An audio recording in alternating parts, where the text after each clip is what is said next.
Hey, everybody, welcome into Roosters in beautiful Columbus, Ohio. Never mind that rain out there. Spring football is here, so it's a glorious day covering the Ohio State Buckeyes. I am Austin Ward. Got a couple of my colleagues with me today, Jeremy Birmingham, Spencer Holbrook. We both saw practice this morning. This guy doesn't need to know it to know what's going on. Mr. Attack and Dominate, Let's go. Anthony Schlegel, breaking it down. They had practice today? Hey, I told you last week, it's spring ball. I know, That's I'm what I excited. was most excited for. I got you. And now we get to overreact to one day in pads. Well, without pads. Or without pads, sorry. Running around in shorts and helmets. Really football. What could be better than that? Yeah, it's awesome. How much do you really get out of that, by the way, as a player? Like those days without pads, first day of spring. What's the value? The value is the fact that you've been training and now you get to go out there and like show that you've improved, right? So, I mean, it's not like you get to go shock anybody and work on that, but you know the game better and you've been training and you're a little bit faster and you've been working on your skill set. And when coach is doing his drills, boom, I'm going to be the first in line. This is the opportunity that guys had to say, hey, I'm the leader of this group. People are going to be battling for positions because they ultimately want to be the leader. So this is that time. Non-padded practice. I'm going to go out there and be the first. I want to look sharp. I want to be smooth. And really, it's just kind of like the combine. It validates what the coach has been hearing from Coach Mick to it's on the field now. It's like, hey, this guy's really improved. He worked on the things that we thought were deficient. I can't wait to see him actually get with live bullets. All right, so there's a lot to cover here on this fun, casual conversation. Brought to you by Roosters, a fun, casual joint. There he is, right there. He's got I like this. Sorry, I got my veggies, though. I don't know about this. Put that on the salad. A lot of sauce on there. A mac and cheese salad? Yeah, no, these are amazing. That'd be. If you just put that on the salad, then I should do that. That would be healthy. meal? Yeah, those are my veggies. I'm That's gonna take a picture of this. All right, that's perfect. That's mix it up. So there's like I said, so much to cover as we get to see these guys back to work. It felt like a long 2 months since the Fiesta Bowl, especially with all the heartbreak there for the Buckeyes. But Berm, the first thing that stood out to me was comparing Justin Fields on day one of spring ball round 2 to what we saw last year, where he wasn't comfortable, the accuracy wasn't there. You could see the athleticism, but today, I mean, the confidence that he had. He knows the offense. He knows the targets that he has to throw to, where to go with the football. I think that that ceiling is just continuing to go up for him. I just don't think that you can really quantify how important it is to have been through something one time already. Like the opportunity to be at Ohio State last year, you got to remember he showed up in January, same as all these early enrollees. He showed up as a transfer from Georgia, all this sort of drama around his transfer, not being sure if or when he was going to be cleared to play. Like there's a lot of uncertainty. He got put into a situation where the quarterback room was sort of a disaster. It was a brand new quarterbacks coach. There was all this other stuff going on. And you had a team full of veterans around him that sort of expected this young guy who never played a start of college football to step up and play the game's most important position and be the leader of the team. And that's a difficult spot to be thrust into. He did a pretty great job, obviously, as we saw him navigate that and saw him really sort of take the next step into the leadership role. And so when you're talking just comfort, I mean, you can talk about the way he's throwing the ball, the way he looks out there leading the offense. That's one thing. But you just see a guy who's much more comfortable in his own skin than he was a year ago.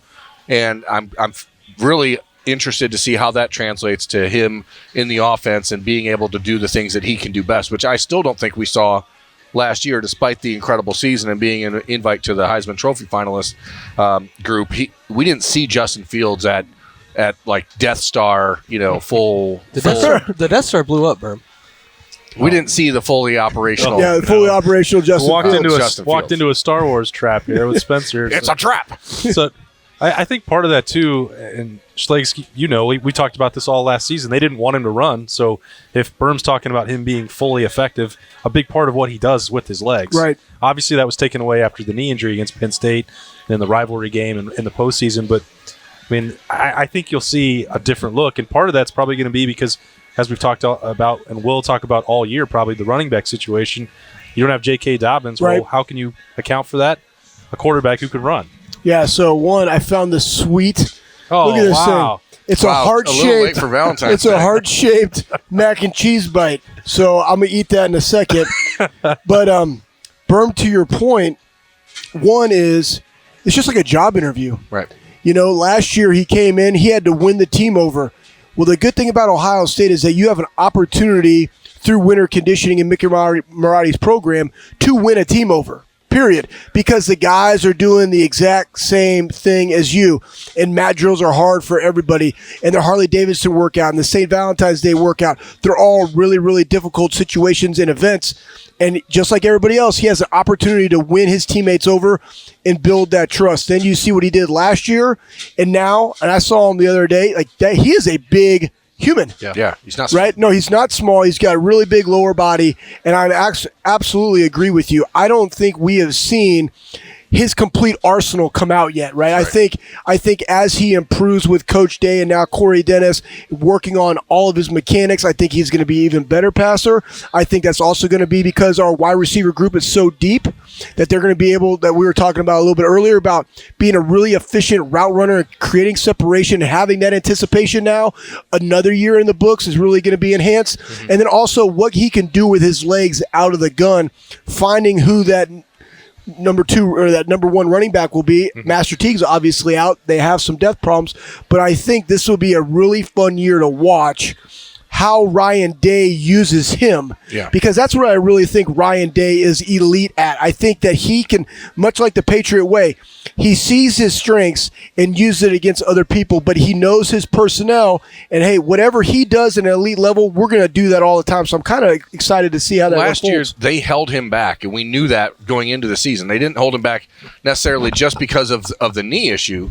They held him back in the start of the season because the quarterback issue, there was nobody behind him. Yeah. So they were very, very reluctant to let him sort of do his own thing and freelance and really go out there and athlete people. Right. And so I'm interested in how that changes this year. Obviously, there's still not a great experience behind him on the roster, but you do have talent with a 5-star quarterback behind him in C.J. Stroud, Gunnar Hoke after a year and a half in the program now, Jack Miller fighting for playing time. There's talented guys and in a room that's been rebuilt. And I don't know that they're still going to ask him to go out there and run for 100 yards a game. But if you get an opportunity now, you can see early part in the season where they may let him do a little bit more read option stuff than they did last year when they clearly held him back. And then the knee injury happened, and then they had to hold him back even more. So I think it's just the offense is going to rely, as Austin said, because of the lack of a experienced running back, and you lose a 2,000-yard rusher in J.K. Dobbins. You have to find a way to recreate that. And I think even Mookie Cooper and guys like that in the wide receiver room could play that role, handling the ball out of the backfield. But we'll get down to that. They'll probably have to, and that's another – I mean, DeMario McCall has been moved back. Spencer, I'll let you jump in here any second on that. But you're looking at the running back situation. Schleg's alluded to the depth. You right now just have Master Teague and Steele Chambers. Those are the only 2 scholarship running backs that are out there. Marcus Crowley is going to miss the spring. Mayan Williams is not enrolled in school yet. So that's what you've got. DeMario McCall has been moved to wide receiver. Now maybe it's going to be some of that H, and he could still shift back and forth and run. Mookie Cooper, as Berm said, maybe that'll happen. And we've seen that with Paris Campbell and jet sweeps and the pot pass and all that. But if you're having to find some other carries, it's probably going to wind up being on the quarterback's back to handle some of this load. Well, I think some of the stuff you might see incorporated back into this offense are those touch passes that are basically just outside runs. I mean, those were basically just handing the ball off to Paris Campbell, and Dwayne Haskins was raking in passing yards with it. JT Barrett racked up thousands of yards that way. Yeah, but it's okay. JT threw for 3,000 yards as a freshman, and 1,500 of them were on that pass. Instead of I don't know where it is went, that real? No, I mean probably remember probably that? like 800 of them. Where did that play go? Okay, instead sorry, of Spencer. handing my clothes off. It's time to attack It's hot. and dominate. It's hot. In 2019, they would hand the ball to J.K. Dobbins. He would sprint basically to the sidelines and then cut it up. In 2018, they were pop passing to Paris Campbell and other wide receivers and doing that. They were still running the ball. It just didn't go in the run column. I think you might see that a little bit more to ease these young running backs into their roles. And then as the defense loosens up, because you get them running so far outside, it's okay. Did you just attack him? he just touched me. Didn't dominate. Didn't dominate, though. He just came over and, just grazed the peck a little bit. That's all right, man. I won't charge you for that. But then they can get these running backs inside and start hitting where Master Teague is effective, and that's inside the tackle. To his point, that wide receiver, the wide receiver room is so deep and so talented. Like, you got to get those guys on the field somehow. For sure. If it means that you're doing a little bit more of the jet sweeps and that kind of stuff and the pop passes, so be it. Who cares? I mean, it's not about who gets the yards. It's about that the yards are gained. So when you have all these wide receivers, and Garrett Wilson and Chris Olave are next level guys. Like they're as good as KJ Hill and Austin Mack and Ben Victor and all these guys have been, even Paris Campbell and Terry McLaurin and Johnny Dixon, Garrett Wilson and Chris Olave are superior talents to those guys when they were at Ohio State. So you have to find a way to get these guys to football. Maybe it works out great. Maybe you're going to see a 4,500-yard passing year for Justin Fields. I don't know. But there's a lot of guys that need to get football. I can't remember which one of you guys said it, but Ryan Day attacks what he has. Sung Soo. He gets the most out of what he's got. Oh, the art of war, of course. And so, whatever is the strength he's going to go to. If it's handing the ball off to the wide receivers, and they technically don't play running back, but they get handoffs, that's going to be what he does. Well, here's the other thing too. If you have limited depth, and this is why it's good because you're in spring football, so you have so many young guys that came into that wide receiver room. They need as many reps as they possibly can. And if you're short at running back, guess what? You're probably not doing a lot of running the football. Yeah. And guess who's not going to be running the football during spring ball? Justin Fields. So that part of our game on how they do that is something that they will work on. Two, if you go 5 wide, right? Well, guess what personnel you're probably having out there? Dime package, right? So now if you do have one of those wide receivers that can motion into the backfield, do an option off of or whatever, now you have guys that don't really necessarily play the run or have to get off blocks playing against our offensive line, right? So you have that defensive line versus our offensive line and us getting into the second level and linebackers, and then you got a DB coming up trying to tackle a really big quarterback who potentially can option off to a really fast guy. Those are the things that we're going to be working on, and it just allows them to improve that because we already know what our offensive line can do if we want to run it downhill. It's the beauty of having so much multiple personnel opportunities. You can go 5 wide and put Jeremy Ruckert out there as a wide receiver. Absolutely, at 6'5", 245 pounds, or now Cade Stover at 6'4", 245 pounds, who you can still spread them out, and you're going against, as you said, dime packages and stuff like that. Now you got tight ends blocking on the edge, and you have Garrett Wilson on an end around. That's a totally different world. And Ryan Day and this offense is going to be trying so many different things to avoid the problem at running back. And I bet you're going to see a lot of different formational stuff, but a lot of substitution stuff that we haven't seen from Ryan Day's offense yet. Yeah, plus the other thing, too, is when you have that, it's something that you don't see a lot of in college football, but you see it in the NFL, and that is spread them out wide. Because we would get where a running back would motion back in, but now it would be, hey, a tight end motion backs in, and a wide receiver potentially, or the running back, and then they're going to have an option game, or they'll realign with a running back and a tight end, and then motion a wide receiver, all out of the same personnel. And then if we want to, we can just let them play. Right. So they don't really know, because the thing on defense from an offensive standpoint is you always want to make the defense have to communicate. When you play in front of 110,000 people, it's really loud. Plus, college kids, they all suck at communicating anyways. You can't text your teammate. Hey, bro, Hey, can you pick up that A gap, please? No doubt. Boss over. No, so you got to get them to communicate, and this will be good for our defense because the linebacker is the strength of that, so they're going to be the ones that are communicating all these things out too. So it will be good that our defense gets to work on being able to see multiple personnels. How do we realign? How do we communicate? Also with them working on, all right, if we have some running back deficiencies, how are we going to work on that and what's going to look like for us? I think it's also important to remember that you can't do anything without those 5 guys up front. Talk about it. And that's Say it to them. Tell them. I think that's going to be like. What about them? Last year was great, but I think that the ceiling, it still was taking a little bit of time for Ohio State to restock the cupboard on the offensive line. Even throughout Urban Meyer's tenure, it was almost always that year where one injury is going to decimate that unit. Well, that's over with now. And you look at the way that competition is playing out. Now you have a healthy Thayer Munford, really for one of the first times going through a spring ball. I'm not going to call the battle over at left guard, but Harry Miller was there today, and I don't think he's moving anytime soon. You know what you have with Myers and Wyatt Davis, so I think both of those guys. Harry is a prick. He is a mean dude. I like him. I think that group, and then what you have with NPF there and the battle with. We saw Paris Johnson getting some reps with the ones today. Again, not pads, not hitting, anything like that, but that's significant that the coaching staff already has him in the mix for that. That offensive line could be the best one in a long time. To me, it's similar to the wide receiver thing I just said. Like, you're losing really great players, really solid, like, program builder guys around that you're losing, like Brandon Bowen and Jonah Jackson. You're losing really good players, right. But the ceiling of the guys that are replacing them is different. And you're talking about Nicholas Petit-Frere and Paris Johnson and Harry Miller and, Josh Myers. Obviously, you're not replacing him, but you have guys, that's 4 or 5 five-star offensive linemen in that group. If you're talking about that's 25 stars. Wyatt Davis, Josh Myers, Harry Miller, Nick Petit-Frere, and Paris Johnson. That's 5 guys who were 5-star offensive linemen when they came out of high school. That's a pretty good group. I mean, I don't know if we've ever had that. No, I can tell you that they haven't. That's pretty crazy. Obviously, Thayer Munford isn't on that level as far as where he came out of high school, but he was criminally underranked because he moved around a lot and had some off the field issues that people kind of were slow on moving on him. But talent-wise, he's obviously pretty darn good as well. So, well, you guys know what I think about stars. They suck. Right? They do suck, but they still matter.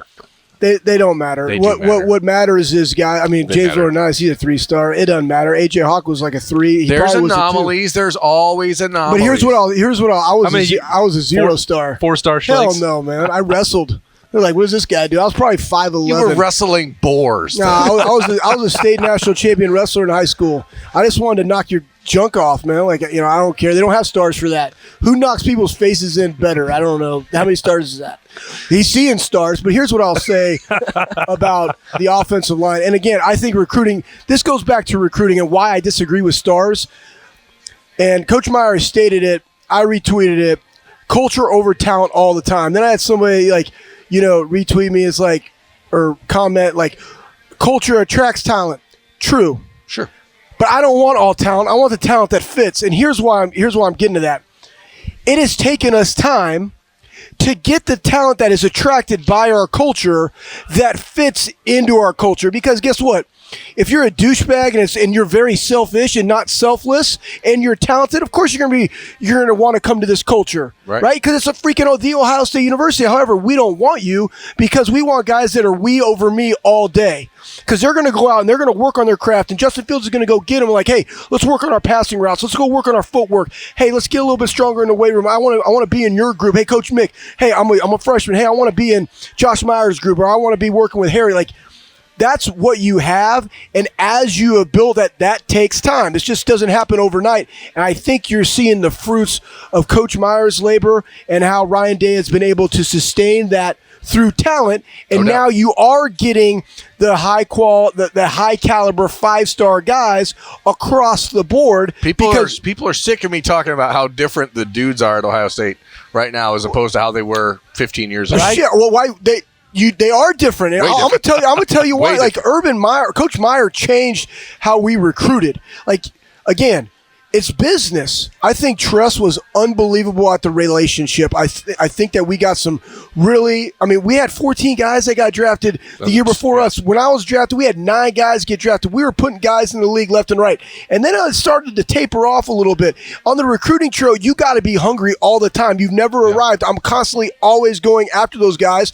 And I always thought that our program was always a little thin, right? If something happened to one of those marquee guys, who was their backup? You don't necessarily have that anymore. You have so much talent that's being developed, and the beauty is guys will start to stay because I believe they feel, hey, it's okay if I only get 1 year. I can still go achieve my dreams, but I love what we're doing here at Ohio State. I want to be a part of that.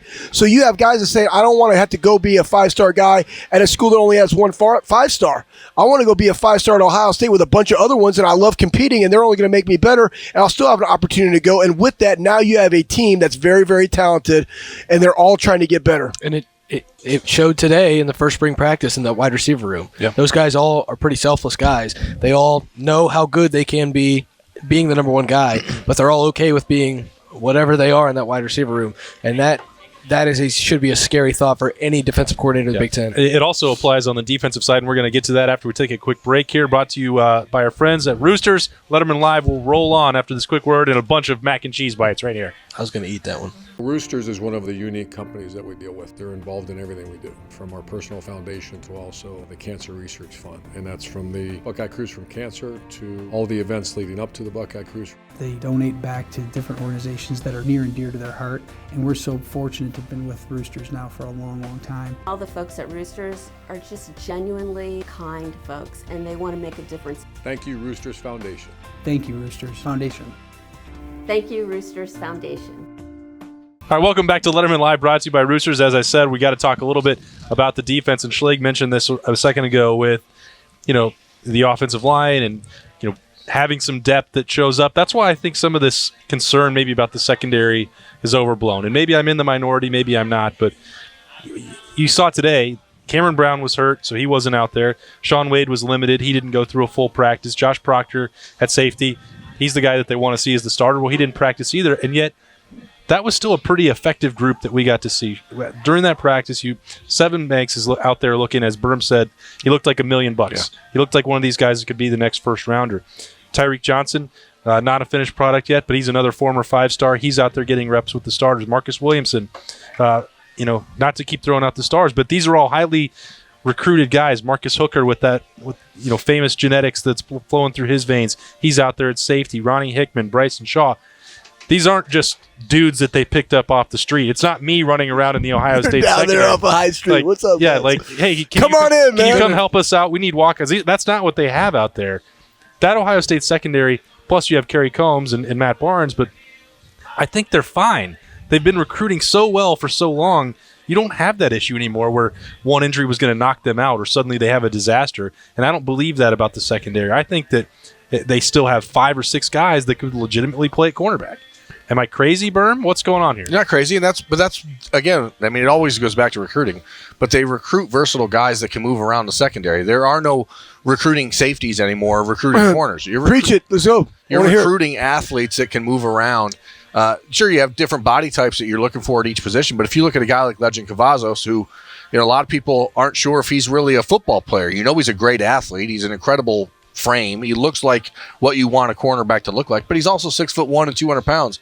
That's a traditional safety. 10 years ago. So, but he's also out there running a 4.4. So you just got to find a way to turn these guys into football players, and that's what the Buckeyes have done for years. And that's what makes them great compared to most of the people around the country. I was talking to Brandon Bowen at practice today, and he was mentioning that he's working out with a guy in California who played at Michigan this past year, and that the conversations, it's like he's speaking a different language than this guy, and the things they talk about and the way that they're prepared, it's different. And the guys in this secondary at Ohio State are going to be prepared the right way.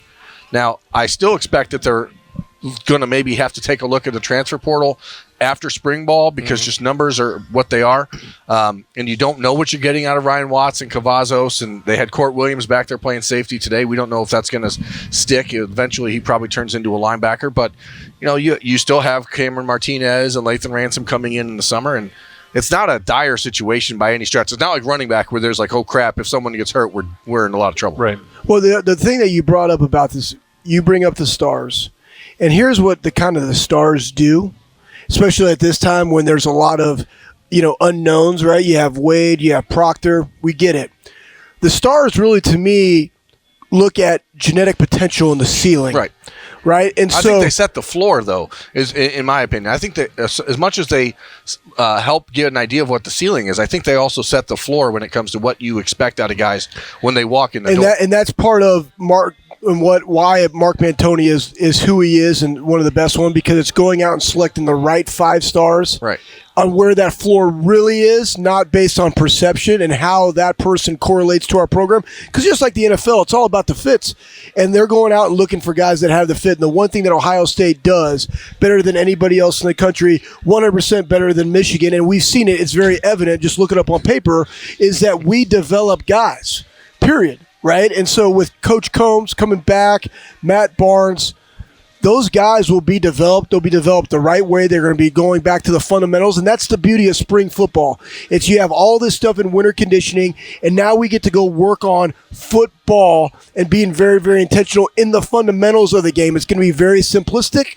but it's all going to be about your footwork. It's going to be about where your drops are, how we're playing, how we're turning into our guy looking for the ball in the air. How do we finish the drill? Those things that will then go into their summer conditioning, and then into fall camp, that's what they're laying the foundation now. And the beauty is, even with some of those guys out, that means more and more reps for the guys that really need it, that now we can choose, these are our other 2 guys, or here's our top 6. And that, Berm mentioned another point that I think is 100%, extremely important.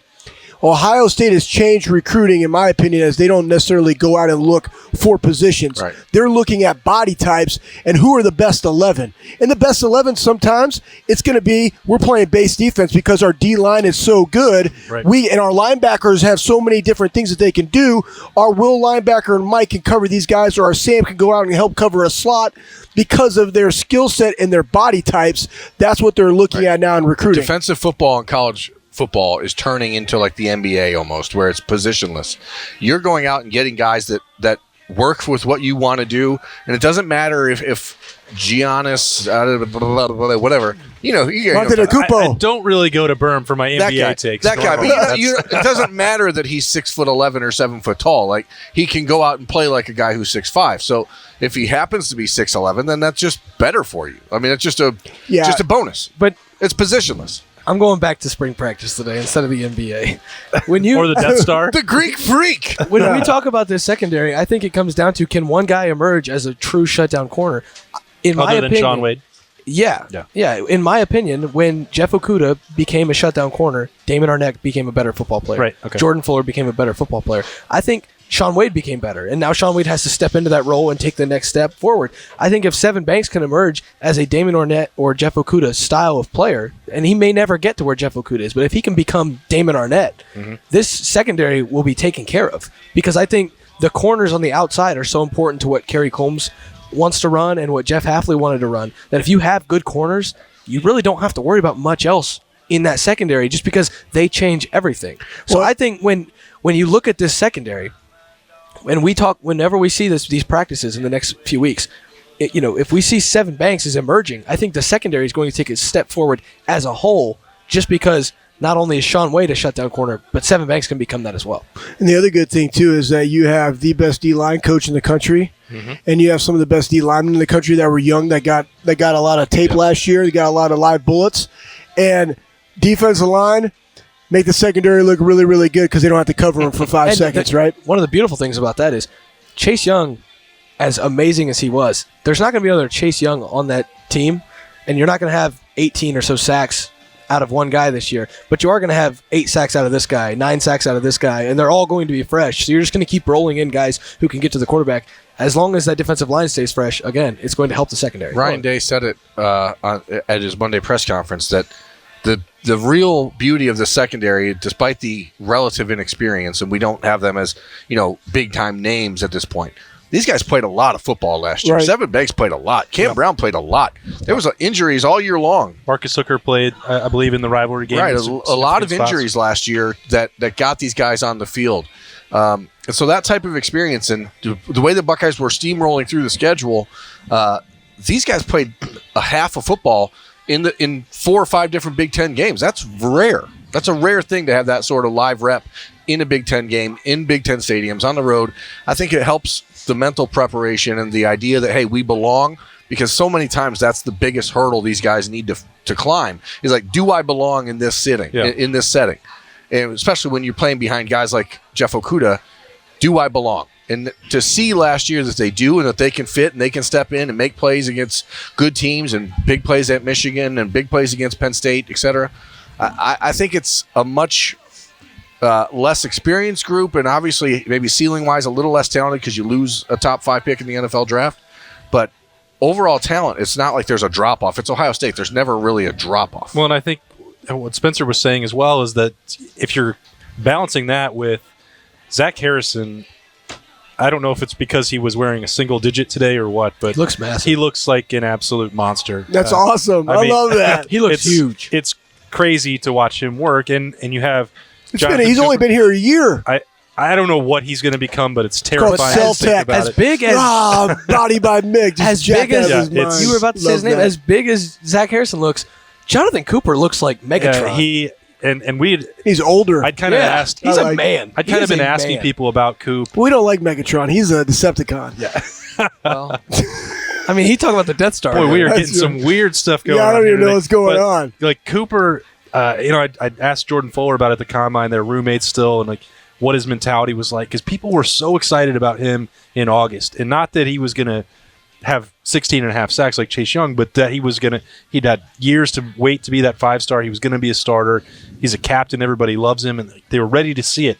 And then you have that ankle injury. Well, he's still got that time to develop. He's still going to be another year older, wiser, going through. He'll be like me. Yeah, going through the MIC. Be 30 years old. Yeah, going through the MIC program. So he's ready. He's out there. He's always smiling, but the smile was a little bit bigger when we saw him after practice.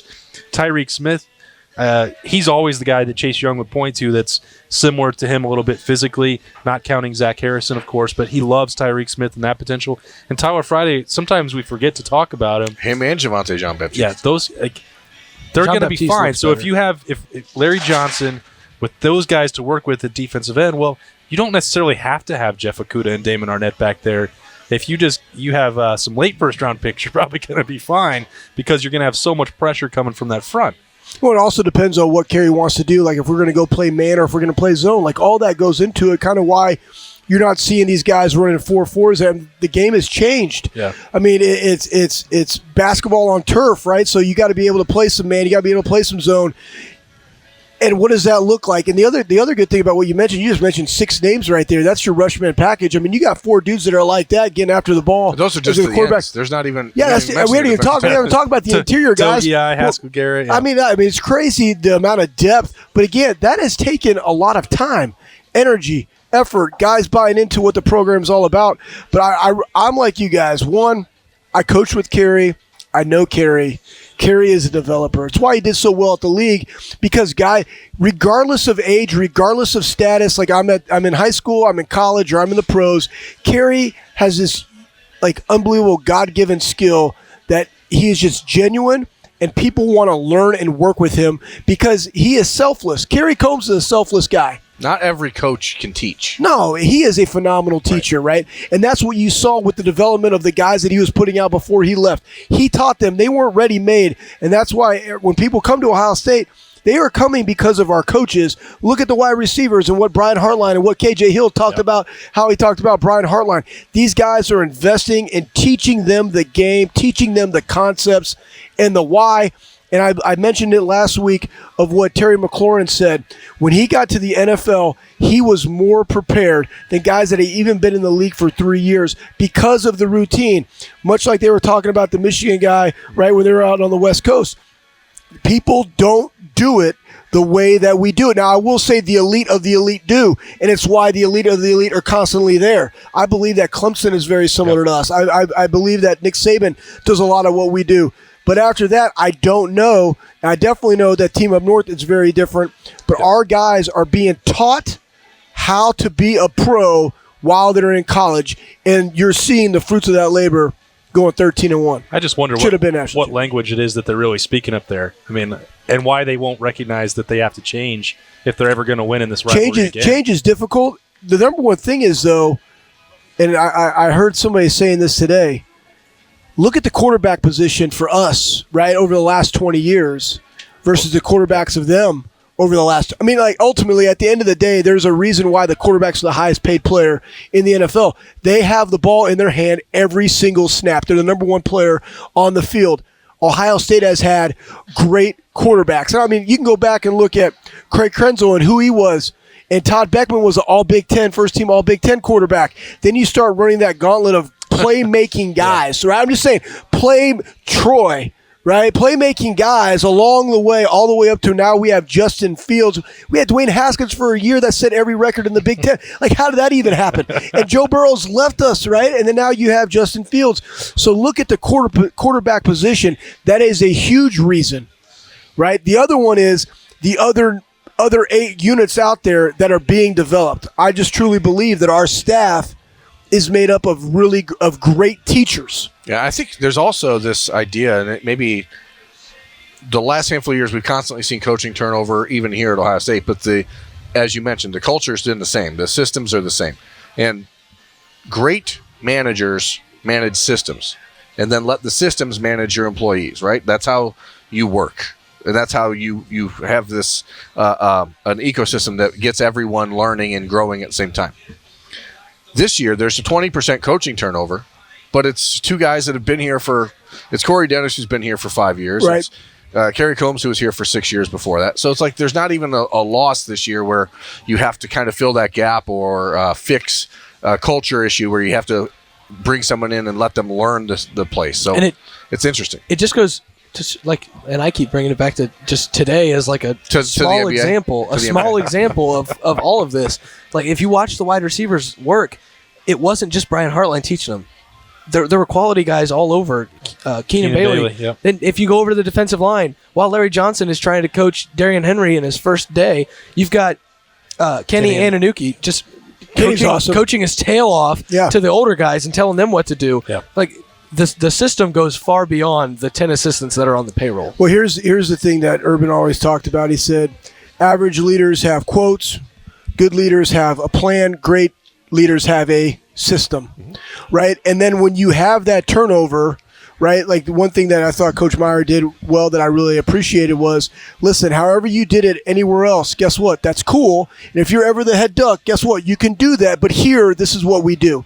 And I think the number one thing that Coach Day did when he came over, he didn't try to blow it up, right? He saw things that he really liked. I don't have to reinvent the wheel just because I take over, right? So he kept the things that he really liked, and he put his own thumbprint on it because he's comfortable in his skin. You can only be comfortable in your skin and come in here and say, I'm going to run this program following a living legend in Urban Meyer and go 13-1. He has confidence in himself. He has confidence in his coaches. He has confidence in the coaches that he hires in the offensive room to bring friction as to how he should game plan for somebody. But ultimately, at the end of the day, it's, the buck stops here with Ryan Day. And the fact that he was the offensive coordinator, managed the game, called timeouts for the defense, right?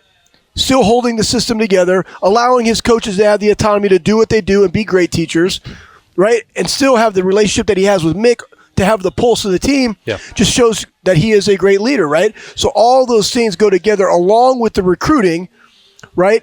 And that takes years. The problem, like with Michigan, is that you had Rich Rod, you had Hoke, and then you had Harbaugh. Well, those 6 years of the other two cats Just wasted. Well, devastated them because that's all recruiting, right? So you think about us and how the talent's been different.